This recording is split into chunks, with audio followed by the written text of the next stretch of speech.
live from the National News Studio, Sri Lanka.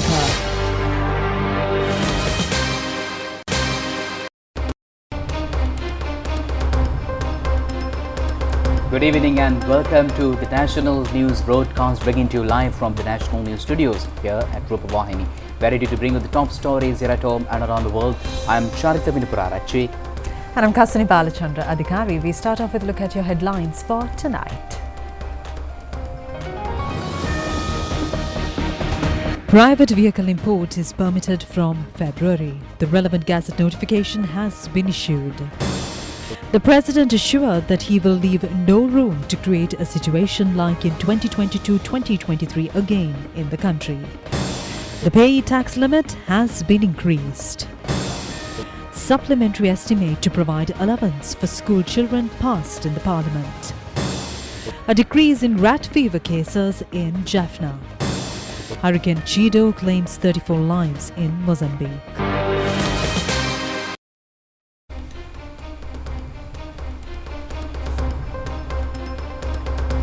And we move on to those and other stories in detail. And in your top local story tonight, President Anurakumar Dissanayake said today that the importing of private vehicles will commence from the 1st of February 2025. Addressing the Parliament, President Dissanayake added that the imports will be carried out under a structured program. Stating that the vehicle industry cannot remain closed for a long period of time, the President said that the government has decided to recommence vehicle imports in 3 stages. He stated that this importing of buses used for passenger transport and vehicles used for special services was restarted with effect from 14th December 2024. The President further announced that the government has also taken steps to recommence the importation of vehicles used for transportation of goods and private purposes, with the government purposing allowing the import of private vehicles from the 1st of February 2025. President Dissanayake assured that Sri Lanka will not face a foreign exchange crisis due to this decision. He further added that through lengthy discussions with the central bank, the government has estimated the amount of dollars that would be spent due to importing of vehicles and to impact on the economy. In order to strengthen the economy, the government must reopen vehicle imports.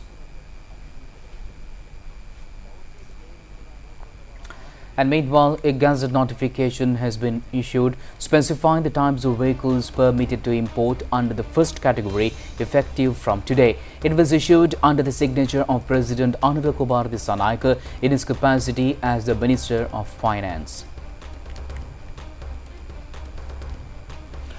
New regulations were made public based on the decisions of the Cabinet of September 13, 2024 in Memorandum number 24/1945/60/208 dated September 12, 2024, titled Approval for Removal of Temporary Suspension on Importation of Motor Vehicles. These vehicles classified under the HS codes and their corresponding entries as described in the schedule below shall come into effect starting from today.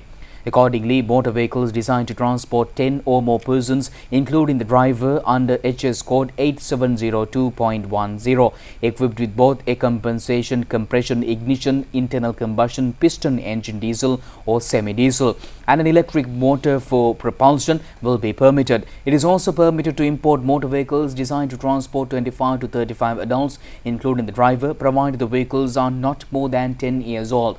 Permission has been granted under HS code 8703.10 to import motor cars and other vehicles primarily designed for passenger transport, excluding those classified under heading 87.02.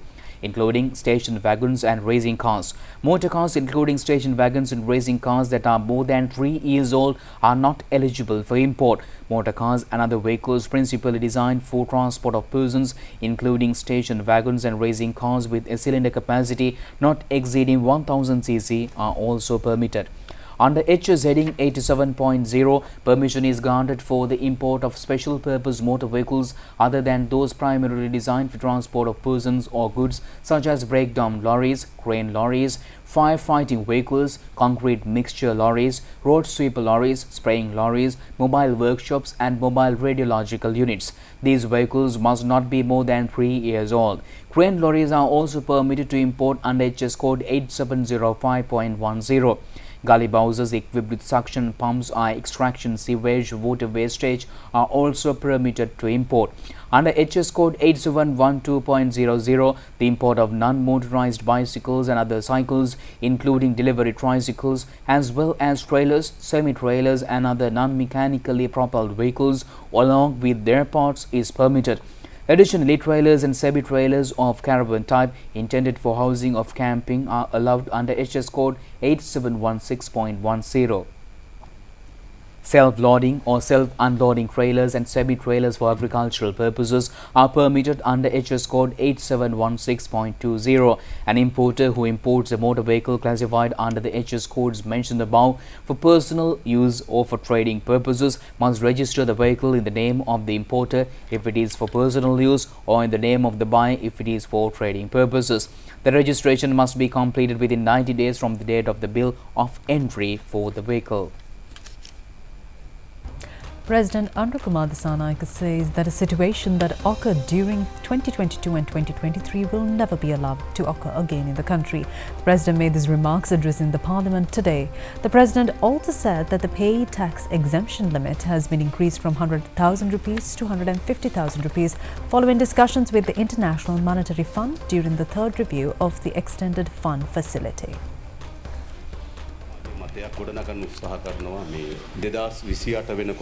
President Kumar Dissanayake said that yesterday the government has engaged in a robust 3-hour debate on debt restructuring. He said that the discussion provided an opportunity to outline the roadmap that has led us to the current stage and to highlight the achievements we have made thus far.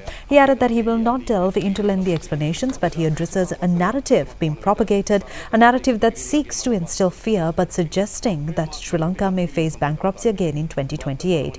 He also said that let him state firmly under his leadership, the government will never allow a situation like 2022-2023 to reoccur in the country. He further said that in 2028, this government will still be in power and the country has achieved stability and resilience.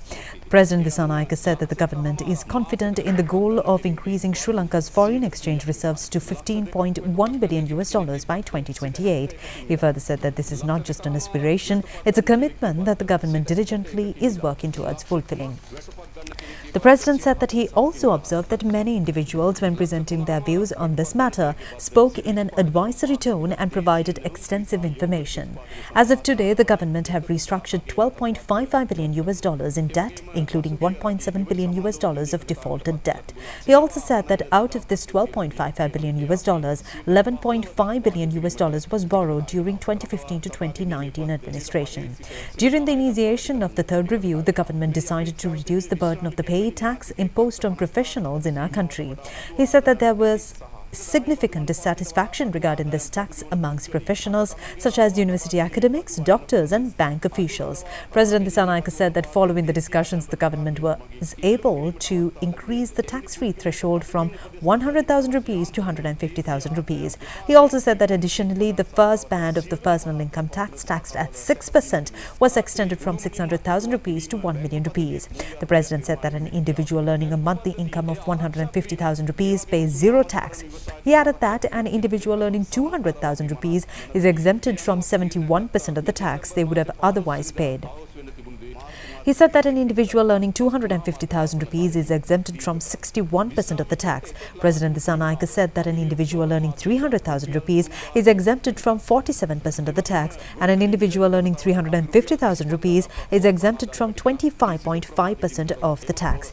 The government successfully provided greater relief to lower income earners while offering reduced benefits to higher income earners. Achieving a fair and balanced outcome through this review, President Kumar Dissanayake said that to improve the nutritional standards of the children, the government exempted yogurt and other dairy products from value-added tax. Additionally, the export service tax rate previously set by the previous government at 30% has been reduced to 15%. President said that the deadline for the Parate law was set to end on the 15th of December. He said that, however, small and medium-sized enterprises have not yet fully returned to normal conditions, so that the government hoped to extend grace period further. The study revealed that 99% of loan defaulters of less than 25 million rupees. He further said that therefore the government devised a plan, and if the Parati law is completely suspended, it could cause a crisis in the banking system. The president said that since people's money is in the banking system, the government must ensure the security of the banking system. He added that the collapse of large financial institutions has caused immense hardships for the people. The president also said that the depositors have committed suicide, and as a result it is the people who have faced the consequences of the collapse of financial institutions. The president said that for children from schools in financial difficulties, a monthly allowance of 6,000 rupees is planned. He said that due to financial hardships, some children are not attending school, and funds have been allocated in the budget to provide necessary support to those children. He added that the government hopes to provide a monthly allowance of 6,000 rupees to these children. He stressed that this additionally, the government hoped to include children who were previously excluded from the benefits in this scheme.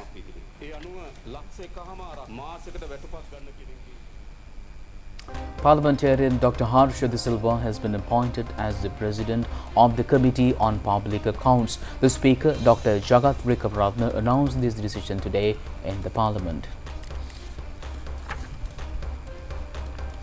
Parliamentarians Harshada Surya Peraba, Ravi Karunanayaka, Harshada Rajakaruna, Nimal Palihena, Vijay Basnayaka, Tilina Samarkon and Lakmali Premachandra have also been appointed as the other members of the committee. President of the Committee on Public Accounts, Mr. Dr. Harsha De Silva says that since a decision regarding the changes in laws are done via the COPA, he is thankful to everyone in the Parliament for having confidence in him. He also said that under the new political culture, the aim of everyone is to develop the country without any discrimination of party politics. He added that those hope to support the government in this regard.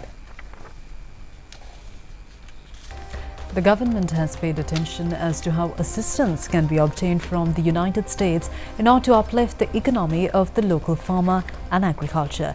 These views have been expressed when the US Ambassador Judy Chung had a meeting with the Minister of Agriculture, Livestock and Lands and Irrigation, K.D. Lalkantha, at the Ministry of Agriculture today.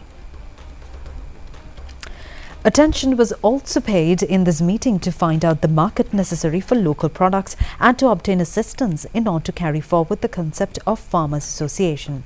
The discussion also focused on to obtain the necessary technical and advisory assistance to prevent damages caused by wild animals. Plans are also afoot to obtain the assistance of Sri Lankan expatriates in the USA to uplift the local agriculture and local farmers associations. The US Ambassador also agreed to provide the necessary assistance in manufacturing coconut milk and to modernize coconut-related products in the country. She also agreed in assisting meeting the challenges in the field of agriculture due to climatic changes and to obtain technical assistance and advice to maintain, rather manage the challenges effectively. And meanwhile, the supplementary estimate to provide stationery for school children has been passed today in the Parliament without a vote. In the meantime, the Deputy Minister Nimal Karunanayaka said that Parliament today that the fertilizer subsidy of 25,000 rupees would be provided to the farmers within a few days. MP Rohan Bandara asked whether the same price would be given to the farmer when the harvest will be issued to the market in the coming days.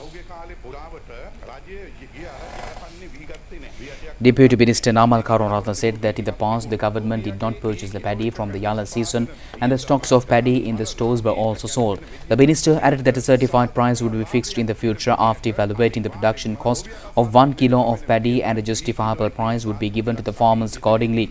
He also said that the price consumer has also been protected. A proper certified price in the respect will also be fixed.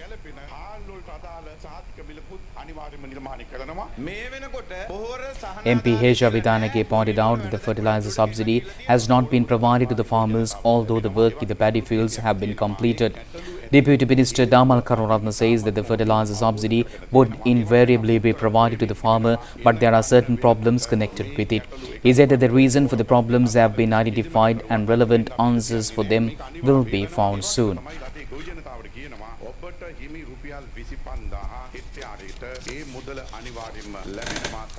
The Deputy Minister pointed out that problems pertaining to the fertilizer issue will not remain during the coming season. MP Chamara Sampadas Naika said that a few containers had to be returned to now since weevils have been found in the stocks of rice received. Deputy Minister Vasantha Samarasinghe observed that once the stocks of rice are received at the port, it will be checked after customs clearance and each container will be inspected separately.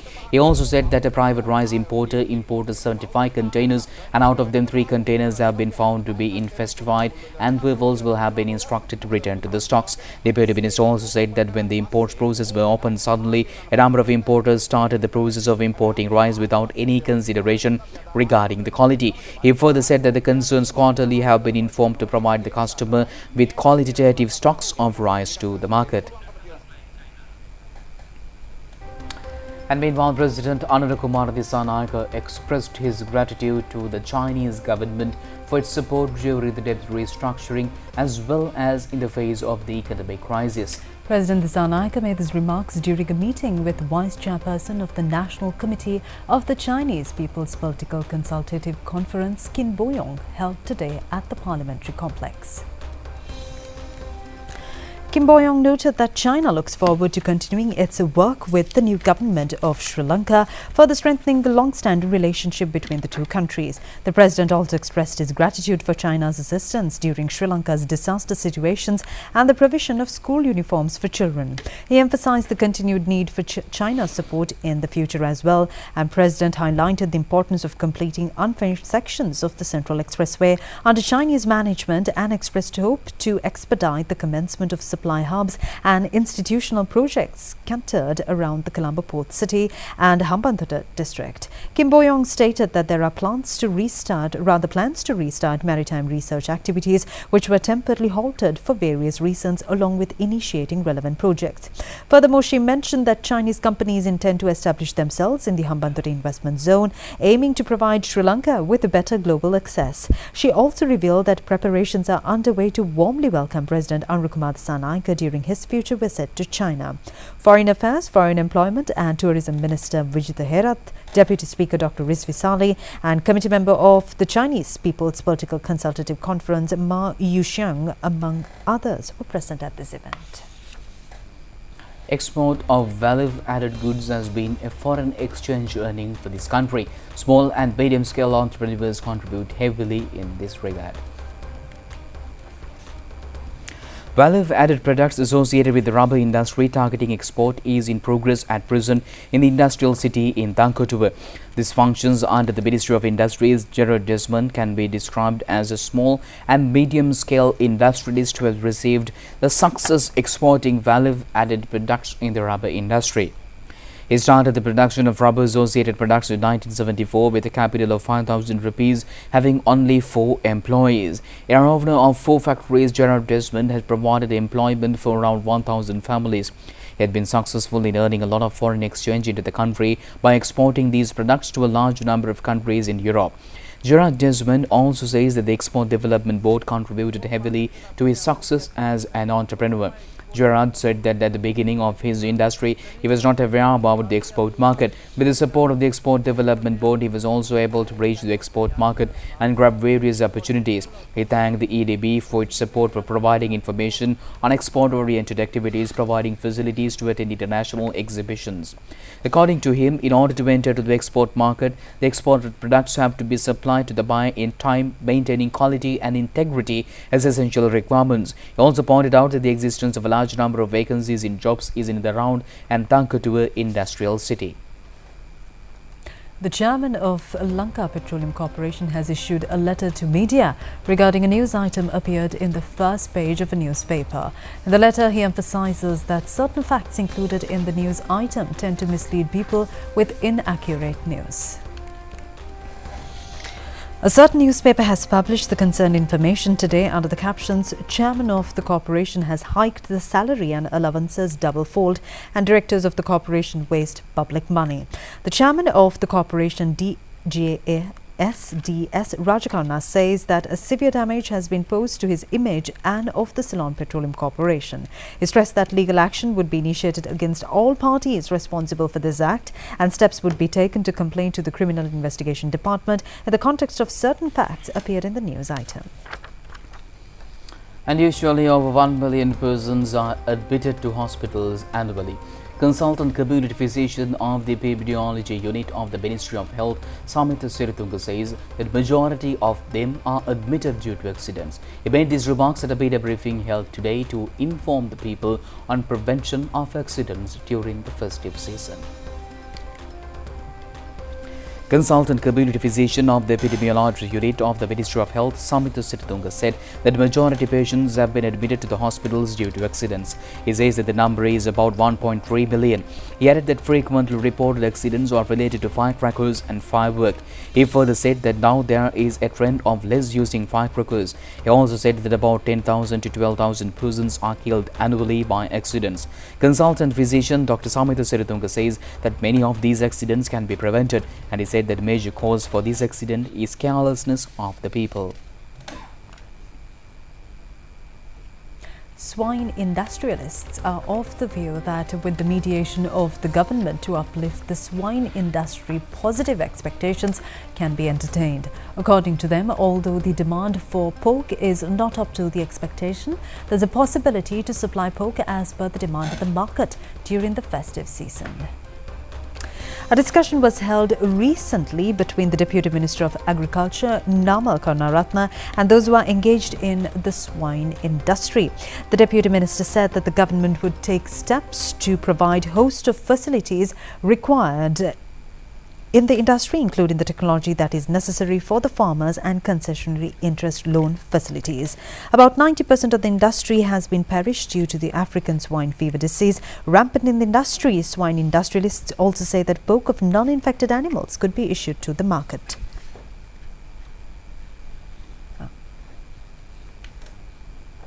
Consultant physician Tushani Dambarera says that 14 patients suspected to be infected with Leptospirosis, commonly known as rat fever, has been reported from Jaffna district during the past 24 hours. The total number of patients reported so far as Leptospirosis patients has been 99, and 8 deaths have also been reported so far. Consultant physician Dr. Tushani Dambarera said that patients visit hospitals in case of fever condition, and it has been advised to admit them after conducting proper tests for fever. The patients are not reported with any complications, and less number of patients are also being reported.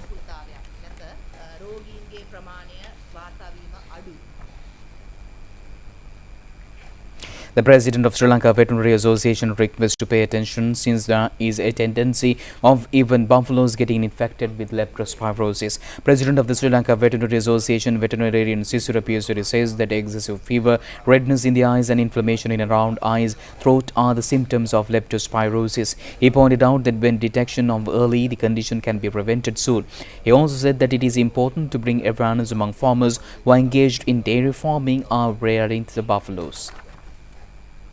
Now, the Supreme Court today ordered the CID that a detailed report on the investigation of scholarship examination to be filed before the courts before 9 a.m. tomorrow. It has been alleged that 3 questions of the first paper of the scholarship examination has leaked before conducting the examination, and 4 fundamental rights petitions filed by the relevant students and group of their parents asking recommencement of the question paper was summoned before courts today. The case will be heard tomorrow as well. The Court of Appeal has decided to not extend the interim injunction issued preventing the purchase of 5 million e-passports, the appeal court informed. This when a petition filed against the purchase of e-passports was considered today. Appearing for the Attorney General, Additional Solicitor General stated that a letter related to the investigations conducted by the National Procurement Committee over this tender has been submitted to the Attorney General. The petition was ordered to be resummoned on the 23rd of January 2025. The Excise Department says that 232 billion rupees income target can be achieved before the end of this year. Excise Commissioner General Uday Kumara Perura made these remarks at a press briefing held in Colombo today. Excise Commissioner General Uday Kumara Perura said that this year's income target given to the Excise Department is at 232 billion rupees, and he said that the department is ready to achieve a target of 210 billion rupees. He added that the department has to collect another 22 billion rupees for income within this year. He further said that a program has been arranged to collect that amount by the 28th or 29th of this month. He also said that the foreign liquor that were brought to the country through illegal means is available at some liquor shops. Uday Perera said that the department will increase rates in the coming days to nab such errant traders. He said that the excise department requests the consumers not to purchase foreign liquor if their relevant sticker has not been pasted on the bottle. And he said that additionally such liquor could be harmful for human consumption. The prayer beads manufacturers of Katharagama request the government to provide necessary assistance since about 150 families are engaged in this trade. A large number of devotees who visit Katharagama's sacred city traditionally buy this item to take back home as a souvenir. The manufacturing of prayer beads is a self-employment business being carried out by a large number of families in and around the sacred city of Katharagama. Gothamigama, being the only village that is manufacturing prayer beads in the area, is also a special feature. According to our correspondent, the prayer beads are crafted from a seed from the Debara tree, and the women's folk who are engaged in business are a dedicated lot. A prayer bead costs around 50 to 70 rupees for the traders, and it's being sold to customers at a rate of around 250 rupees. Another notable feature has been that even Indian devotees who are visiting Katharagama purchase these prayer beads. The craftsmen also point out that a challenge has been posed to this self-employment industry by other varieties of necklaces and wristbands imported from other countries.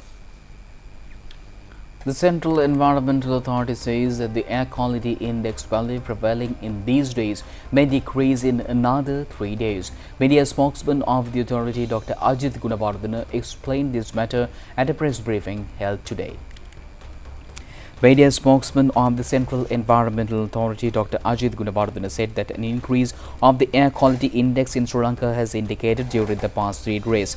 He said that the major cause for this problem is due to the entrance of the air pollutant into our atmosphere, with the winds blowing from the interborders of the prevailing low pressure situation around the country. He added that therefore the value of the air quality index is indicated between 100 to 120 digits, and he further said that however the index value in Kandy and Kilinochu areas is rather high. He also said that the Central Environmental Authority believes the situation may prevail further 2 or 3 days. Dr. Gunawardena said that the Met Department has informed that the wind speed has significantly decreased throughout the island these days, and he said that therefore the air quality remains unchanged these days. He added that the situation may be harmful to health sensitive individuals. And now let's move on to some few more local news items in brief.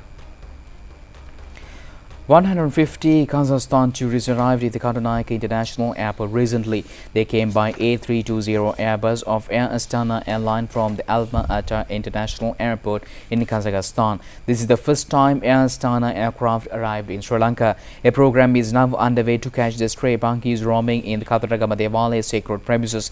The captured animals were released to the Yala National Park. Wildlife officials say that 50 toke monkeys have been captured at present under the program. This will be implemented in Katharagama city limits. A special discussion with today is held between Governor of the Sabaragamu province Champa Janaki Rajaratna and Indian Assistant High Commissioner V.S. Sarodya at the Governor's office in Ratnapura. They focused attention on education, health and welfare of the state community.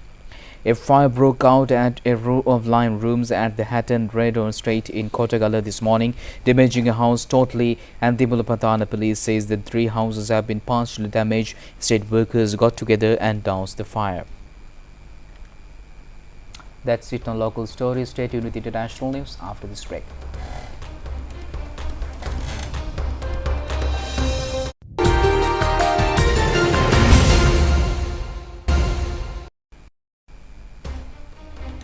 Welcome back, and taking a look at your foreign news tonight.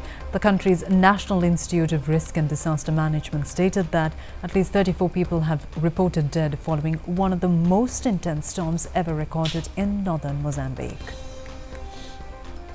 Cyclone Chido made landfall in Mozambique last Sunday after wreaking havoc in the Indian Ocean territory of Mayotte. The country's National Institute of Risk and Disaster Management stated that the death toll is likely to increase further. More than 34,000 Mozambican families have lost their homes to Chido, which brought winds of around 260 kilometers per hour. The authorities further stated that schools, health facilities and fishing boats were also destroyed. Furthermore, the foreign media reported that around 200,000 citizens are without electricity power.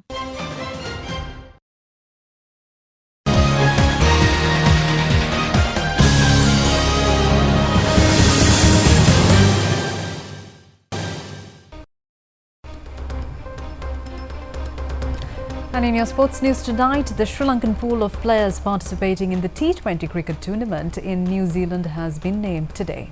And the team is expected to leave the country on the 20th of this month. Among the 16 players named are the captain Charita Salanka, Pathup Nishanka, Kusal Mendis, Kusal Chanit Pereira, Avishka Fernando, Kamitu Mendis, Dinesh Chandimal and Banuku Rajapaksha. Wanidu Hasaranga, Mahesh Deekshana, Jeffrey Bandese, Shamidu Vikramasinghe, Batisha Pathirana, Nuwan Tushara, Azita Fernando and Binudu Fernando are the other players to be included in the team. The T20 tournament with 3 matches will commence on the 28th of this month in New Zealand. And with that, we wrap up tonight's news, which is tomorrow at the very same time. I'm Charita, Sana with Khasani. Stay safe and good night. Good night.